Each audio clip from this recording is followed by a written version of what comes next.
personnage, on peut mettre la posture qu'on veut et on peut modifier ici, par exemple, si on peut modifier les yeux, par exemple. Et on peut modifier aussi la coiffure, par exemple. Et donc, ça permet de faire des choses très diverses, très variées. Et comme vous voyez, c'est simple en fait à utiliser. Et ce qui est intéressant, c'est qu'on peut aussi aller chercher des éléments supplémentaires dans un site qui s'appelle Douce, qui permet en fait de récupérer des éléments. Ça peut être des vêtements, ça peut être des ongles, ça peut être des chaussures, ou bien tout plein de choses différentes. Et soit c'est gratuit, soit c'est des choses qui sont à style 1000 yens, donc ça fait 60 centimes 1000 yens, donc c'est 3 fois rien. Et on peut rajouter tous ces bouts dans cet avatar-là. Et après, on peut réussir à exporter ceci et à faire ça avec un fichier qu'on appelle du VRM. Alors, le VRM, c'est un format standard qui est employé dans beaucoup de programmes différents, qui permet après de faire tout plein de choses. Je vais vous montrer aussi un peu après. Ça peut être des figurines en 3D, ça peut être des clips, ça peut être tout plein de choses. Et c'est vraiment un Veroid Studio, c'est le point de départ de ce que vous pouvez faire, parce qu'il vous donne déjà le corps complet, et vous pouvez le customiser comme vous voulez après. Donc c'est intéressant parce que le programme en lui-même est gratuit. Et l'avatar en lui-même, il bouge comme je bouge moi. Donc, si je bouge la tête comme ça, vous voyez qu'il me bouge en même temps que ce que je bouge moi. Donc il réagit à la parole et au mouvement que je fais là. Là, ce que vous voyez en l'occurrence maintenant, c'est Edelie. Oui. Donc c'est bien de la motion capture, hein, c'est juste... C'est la motion capture, oui. C'est mouvement. Ouais. Ça, en fait, c'est employé la webcam de mon portable, là. Et si je pars complètement, vous voyez que là, il s'arrête parce qu'il m'a perdu. Mais il prend que le torse, du coup. Alors là, pour le moment, il ne prend que le torse. Il y a des possibilités de faire avec tout le corps. À ce moment-là, il faut mettre... de l'équipement, du coup. Oui, il faut de l'équipement en plus à ce moment-là. De base, ça ne prend que le visage, en fait. C'est juste avec la webcam, en fait. Ouais. Si je comprends bien. Après, moi j'ai un autre appareil qui s'appelle le LIP, qui permet de prendre aussi les mains. Donc malheureusement, il ne fonctionne pas sur mon portable, je ne sais pas pourquoi, peut-être qu'il n'est pas assez puissant. Mais les vidéos que vous avez vues sur YouTube, j'ai fait ça avec le LIP. Et c'est une petite caméra qui se met ici, sur le torse, et ça filme vos mains. Et il arrive à définir en fait quels sont les mouvements des mains. Il retransmet l'information à l'ordinateur et après l'avatar reproduit les mêmes mouvements de main. Et on peut aller plus loin aussi. On peut même mettre d'autres récepteurs sur les jambes. Et il y a des gens qui ont réussi à faire des vidéos complètes avec la chorégraphie et les danses. Il génère en fait une caméra virtuelle qu'on peut récupérer dans OBS avec le fond d'écran qu'on a envie derrière. Et comme ça, en fait, il n'y a que l'avatar qui bouge. Et on peut aussi lui adjoindre une piste son à part. Donc on peut très bien imaginer comme étant un micro à part. Et puis on peut récupérer le son depuis le micro, puis les vidéos depuis VSFS ou depuis un autre programme. Moi je parle de VSFS parce qu'il est gratuit, il y a aussi Animaze ou bien d'autres. Et qui peut modifier comme ça la jambe. Et après, une fois que la modification a été faite, on peut réexporter en VRM.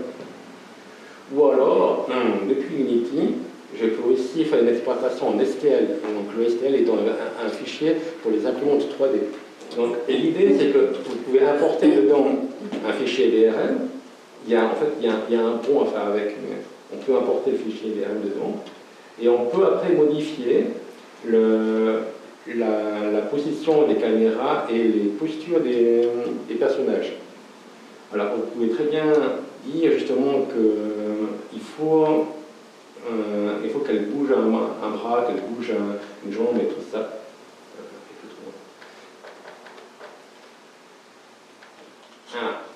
Donc, vous voyez, on fait mouvement par mouvement.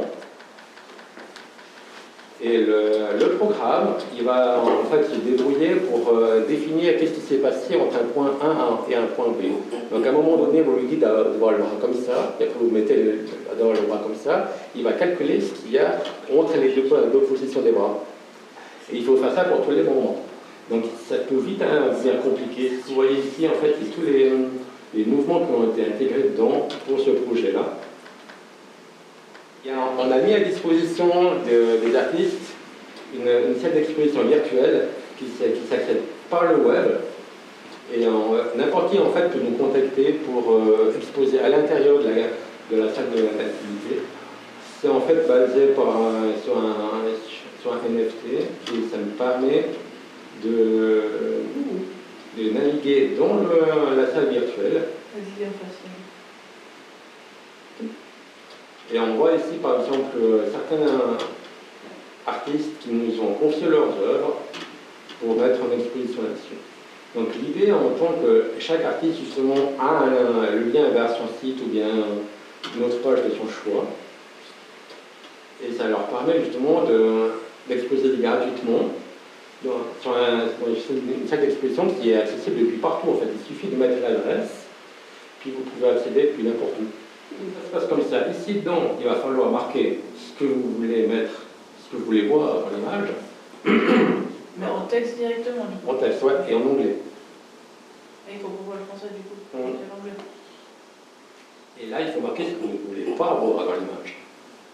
Il y a un plugin qui permet de générer un personnage en particulier, qui des fans qui ont fait une base de données par rapport à ça. Et je lui dis justement comment je veux que le personnage soit. Donc je veux qu'elle ait les couettes, qu'elle ait un ruban dans les cheveux, puis qu'elle ait une robe. Voilà. Et vous voyez que tout d'un coup, le résultat, il est déjà nettement mieux. Effectivement, il y a plein de photos avec ces applications qu'on trouve sur Google ou sur Internet. Parce qu'il faut lui mettre en fait certains mots-clés pour qu'il fasse vraiment le truc comme il faut.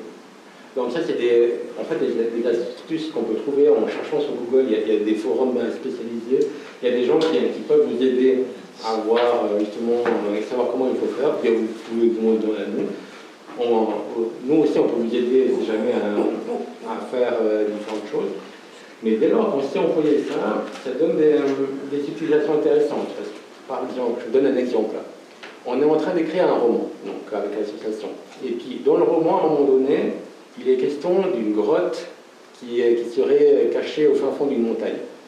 Et puis, forcément, comme c'est un roman, on doit le décrire, parce que, voilà, on a le lecteur, il n'y voit rien, donc il faut pouvoir dire, voilà, il est comme ça, comme ça, comme ça.